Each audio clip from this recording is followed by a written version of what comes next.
এবার দেখি বয়স্কদের সাথে অ্যাডাল্টদের সাথে বিষ্ণু ইসলামের আচরণ কেমন ছিল, বড়দের সাথে কেমন আচরণ করতেন আমরা আসলে দেখি। সাহাবারা তো সবচাইতে বেশি বিষ্ণুনবীর সঙ্গ পেয়েছেন, তাই না? তাদের সাথে কেমন আচরণ ছিল? যে আয়াতটি দিয়ে আমি শুরু করেছি, আল্লাহ বলেছেন ফাবিমা রাহমাতিম মিনাল্লাহি লিনতা লাহুম ওয়ালাউ কুনতা ফাযযান গালিযাল কলবি লানফাদ্দু মিন হাওলিক। সাহাবারা বিষ্ণুনবীর এত ভালোবাসা পেয়েছেন, এত সুন্দর আচরণ পেয়েছেন, তারা বিষ্ণুনবীকে সব সময় আগলে রাখতে চাইতেন, ঘিরে থাকতে চাইতেন, তার সঙ্গ ছাড়তে চাইতেন না। সুবহানাল্লাহ।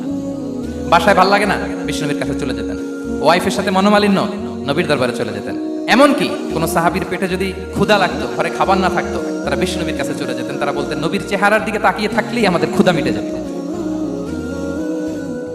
আগলে রাখতেন সবসময় বিষ্ণু ইসলামকে। আর সবসময় বিষ্ণু ইসলাম একটা স্মাইলিং ফেস নিয়ে তাদের সাথে কথা বলতেন, মুচকি হাসবেন। বিষ্ণু বলেন তাবাসসুমুকা ফি ওয়াজহি আখিকা সাদাকা, you smile to your brother, it's a charity. তোমার ভাইয়ের দিকে তাকিয়ে তুমি যে মুচকি হাসো, এটা সাদাকা দেওয়ার সওয়াব কামিয়ে ফেলো তুমি। এবং সাহাবারা বলতেন মা রাআইতু আহাদান আকসারা তাবাসসুমান মিন রাসূলিল্লাহ সাল্লাল্লাহু আলাইহি ওয়াসাল্লাম। বিষ্ণুনবীর চাইতে বেশি কাউকে আমরা কোনোদিন মুচকি হাসি দিতে দেখিনি। মুচকি হাসেন তো আপনারা? মুচকি হাসবেন, হাসলে যদি সাদাকার সওয়াব হয়, তো আমরা মুখ গোমরা করে রাখবো কেন? দেখবেন যিনি মুচকি হাসে তাকে সবাই পছন্দ করে, আর যিনি গোমরা মুখ থাকে তার দেখতে ভালো লাগে। আমার ভালো লাগে না, আপনাদের লাগে? হাসি কিন্তু সংক্রামক, ইতিবাচক ভাবে সংক্রামক। আপনি হাসলে দেখবেন হেসে হেসে কথা বলে, যার সাথে বলতেছেন তারও একটা হাসি। আপনি গোমরা মুখে থাকলে ওই ব্যক্তিও গোমরা মুখ, ঠিক কিনা বলেন? এবং মুচকি হাসলে স্বাস্থ্য ভালো থাকে, মানসিক স্বাস্থ্যের সাথে এটা সম্পর্ক আছে। দেখেন বিষ্ণু ইসলাম কেমন কনসিডারেট ছিলেন। বিশ্বনবী যদি কারোর সাথে মুসাফা করতেন, ভাই হাত মিলান তো, এই যে ওই লোক হাত সরানোর আগে বিশ্বনবী হাত সরাতেন না। যখন উনি হাতটা টান দিতেন তখন নবী হাত টান দিতেন। কারোর সাথে কথা বলার সময় এইভাবে আর চোখে তাকাতেন না, এইভাবে না। কথা বলতে হইলে ঘুরে তার দিকে হয়ে তাকে সম্মান দিয়ে, রেসপেক্ট দিয়ে কথা শুরু করতেন। কেউ কোনো গুরুত্বপূর্ণ কথা কানে কানে বলতে চাইলে তিনি কথা শেষ না হওয়া পর্যন্ত মাথা সরাতেন না। সুবহানাল্লাহ, আসতে বলেন আল্লাহু আকবার, আল্লাহু আকবার। একটু মিলিয়ে নেই, আসলে কি আমরা পারি এত চমৎকার আচরণ উপহার দিতে? কতটা কনসিডারেট ছিলেন দেখেন। এক বেদুইন, অক্ষর জ্ঞানহীন মানুষ, সভ্যতার ছোঁয়া তার মধ্যে লাগেনি। সে মসজিদে নববীতে ঢুকে একবার মসজিদে নববীর মাঝখানে পেশাব করা শুরু করলেন। কি করা শুরু করলেন? কোথায়? টয়লেটে? কোথায়? ইসলামের সবচাইতে দ্বিতীয় সবচাইতে পবিত্র জায়গা বিশ্বনবীর মসজিদের মাঝখানে। সাহাবারা তাকে মারতে উদ্ধত হলেন। বিষ্ণু বললেন দাও, থামো থামো, এই থামো। কারণ প্রস্রাব করার সময়, টয়লেট করার সময় হুট করে কাউকে ধমক দেওয়া যায় না, ডাকা যায় না, দরজায় বড় নক করা যায় না, করলে তার ক্ষতি হতে পারে, এটা করবেন না। বিষ্ণু বললেন দাও ওয়া হারিকু আলা বাউলিহি সাজলান মিন মা, এই রাখো রাখো, বেচারাকে পেশাব করতে দাও, করতে দাও, করতে দাও, পেশাব করতে দাও। সে পেশাব শেষ করলো। বিষ্ণু বললেন এক বালতি পানি ঢেলে দাও। এই এক বালতি পানি বালুতে মিশে জায়গাটা পরিষ্কার হয়ে যাবে।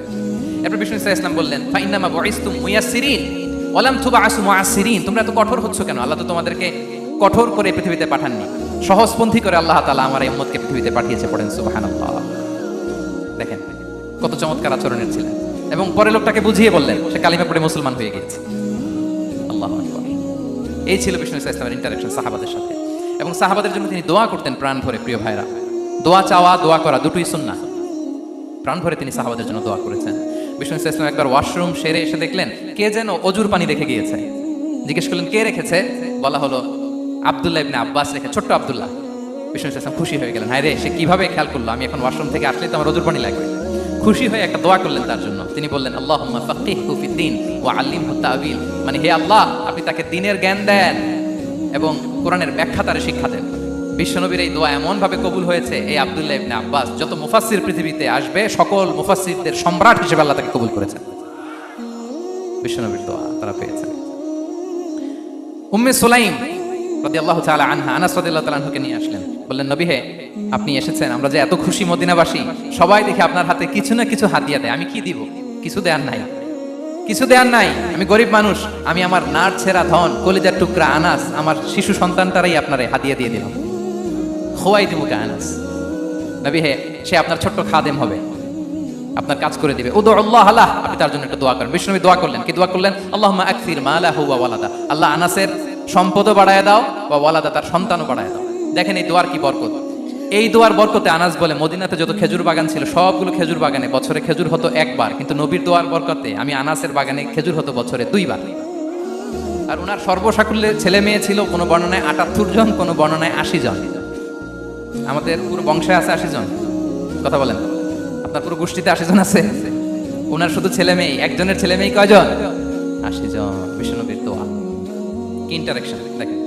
একজন ট্রু লিডারের কি বৈশিষ্ট্য, তিনি সাহাবীদের ভালো গুণ দেখলে তাদেরকে উৎসাহিত করতেন, ইন্সপায়ার করতেন, প্রশংসা করতেন।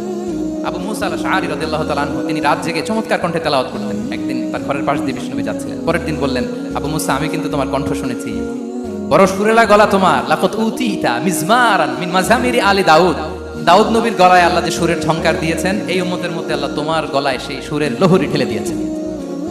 আচ্ছা বলেন, নবী যদি প্রশংসা করে যে তোমার তেলাওয়াতটা খুব সুমধুর হয়েছে, তার কেমন লাগবে বলেন তো? আচ্ছা নবী বাদ দেন, শায়েখ আব্দুর রহমান আস-সুদাইস এসে যদি আপনারে বলে তোমার কণ্ঠটা তো বড় মিষ্টি, কেমন লাগবে আপনার? আর স্বয়ং বিশ্বনবী যদি বলে, সুবহানাল্লাহ পড়বেন না? আল্লাহু আকবার। এভাবে রাসূল সাল্লাল্লাহু সাহাবাদেরকে উৎসাহিত করতেন। মাঝে মাঝে প্রশ্ন করতেন, তাদের অ্যাটেনশন গ্রো করার জন্য তিনি প্রশ্ন করতেন। একবার বলেন দেখি, কে বলতে পারে ইন্না মিনাশ শাজারি শাজারা লা ইয়াসকুতু ওয়ারাকুহা মাসালুহা মাসালুল মুমিন। একটা গাছ আছে, এই গাছের পাতা ঝরে না, এর দৃষ্টান্ত মুমিনের দৃষ্টান্ত। কে পারো দেখি? কোনো সাহাবী পারে না, কারণ তারা ভাবতেছিল দূরের ওই সিরিয়ার কোনো গাছ হবে, অমুক জায়গার মরুভূমির গাছ হবে, ঘরের পাশে যে খেজুর গাছ ওইটা আর কেউ হবে না। ভাবছে প্রশ্ন যেহেতু করছে, এত সহজ উত্তর হইলে তো প্রশ্ন করার কথা ছিল না। তারা এইটা বলে ওইটা বলে, ক্যাকটাস, গুলমলতা, ওই গাছ। নবী বলে না, ইন্নাহা আন-নাখলা, এটা খেজুর গাছ। কি গাছ? তো আব্দুল্লাহ ইবনে ওমর তখন খুব ছোট, তিনি মনে মনে ধরে ফেলছিলেন, কিন্তু ভয়ে বলে না। তো বাসায় যে ওমর রাদিয়াল্লাহু বলে, আব্বা আপনারা কেউ পারেন না, আমি তো জানতাম এটা খেজুর গাছ, তো বললা না যে? আব্দুল্লাহ বলে, আপনি পারেন না, অন্যান্য সাহাবারা বাচ্চা ছাড়া কেউ পারে না, আমি কেমনে কই? ওমর রাদিয়াল্লাহু বললেন, আজকে যদি তুমি বলতে পারতে, লাল উট পেলে আরবরা যে যত খুশি হয়, আমি তার চেয়েও বেশি খুশি হয়ে যেতাম। নবীর সামনে আমার বুকটা এত বড় হয়ে যেত। আল্লাহু আকবার।